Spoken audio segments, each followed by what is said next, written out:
ಕೈ ಹಾಕ್ಬಿಡ್ವು, ಇನ್ನೂ ಹೊರದೋಗ್ತೈತೆ. ಬರೋ ಚಳಿಗಾಲ ಎಲ್ಲ ಇದ್ರಾಗೆ ಕಳಿಬೇಕು.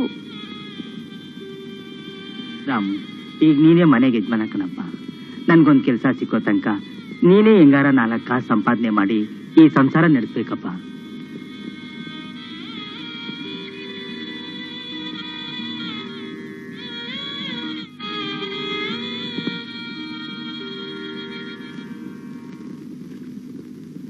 ಯಾಕೆ ರಾಮು ಅಲ್ಲೇ ನಿಂತ್ಬಿಟ್ಟೆ?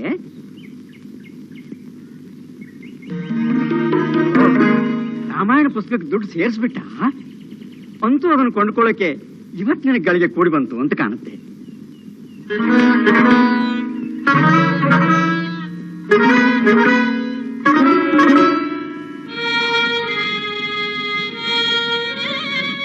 ಯಾಕೆ ರಾಮು ಬಾಪ?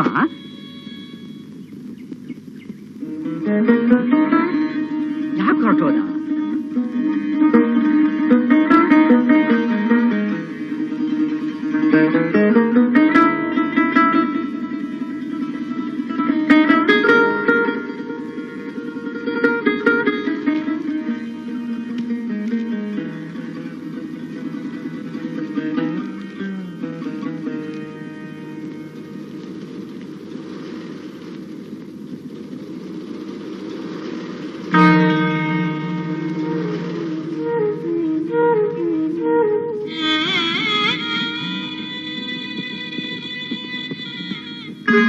ಏನ್ ರಾಮು ಹಾಗೆ ಹೋಗ್ತಿದೀಯಾ? ಪುಸ್ತಕ ತಗೊಳ್ಳಲ್ವಾ? ಓ, ದುಡ್ಡಿ ತಗೊಂಡ್ಯಾ? ಹಾ, ಅದು ಮುಖ್ಯನೇ. ಒಂದಲ್ಲ ಒಂದಿನ ಈ ಪುಸ್ತಕ ನೀನ್ ತಗೊಂಡೇ ತಗೋತೀಯ. ನಿನಗೋಸ್ಕರನೇ ಅದು ಇರೋದು.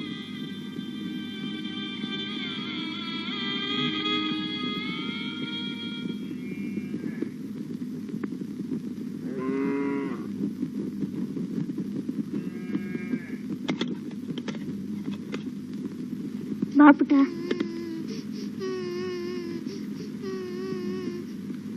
ದುಪ್ಟಿ ತಂದಿದೆ ಅಣ್ಣ. ತುಂಬಾ ಚೆನ್ನಾಗೈತಪ್ಪ. ಅಣ್ಣ, ಈ ದುಪ್ಟಿ ನಮ್ಗಣ್ಣ. ನಿನಗೆ ಪುಟ್ಟುಗೆ ಇಬ್ರಿಗಮ್ಮ. ಬಾಪುಟ, ಈ ದುಪ್ಟಿ ನಮ್ಗೆ. ಅಳ್ಬೇಡ, ಬಾ ಬಾ. ಅದ್ ಸರಿ, ಇದಕ್ ದುಡ್ಡಲ್ಲಿತ್ತಪ್ಪ? ಯಾಕಪ್ಪ ಸುಮ್ಕಿದ್ಯಾ? ಹೇಳು. ಅಮ್ಮ, ಪರಂಗಿ ಮೇಡಮ್ 10 ರೂಪಾಯಿ ಕೊಟ್ರು. ನಾನು ರಾಮಾಯಣ ಪುಸ್ತಕ ತಗೋಬೇಕು ಅಂತ ನಿನ್ನ ಹತ್ರ 3 ರೂಪಾಯಿ ಅಂತ ಸುಳ್ಳು ಹೇಳಿದೆ.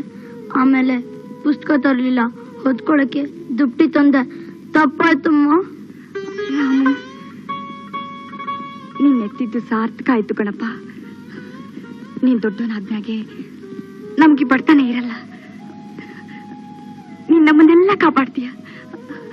ಅಂತ ದೊಡ್ಡ ಮನ್ಸ್ ಕಣಪ್ಪ ನಿಂದು.